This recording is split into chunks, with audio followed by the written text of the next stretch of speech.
और बाबा भैरवनाथ जी, बाबा शंकरनाथ जी गुरु के चरणों में, गुरु के स्थान पे सब विराजमान। वो भैरवनाथ जी और यहाँ महादेव ने अवंतिकाया विहिताकारं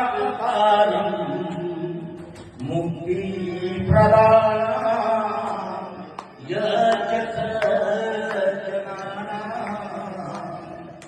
अकाल मृत्यु परिरक्षणं वंदे महाकालेशं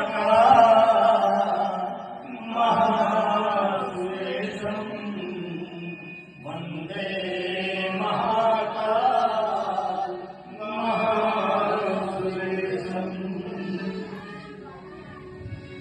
न तुझको सदा तेरा नाम सतगुरु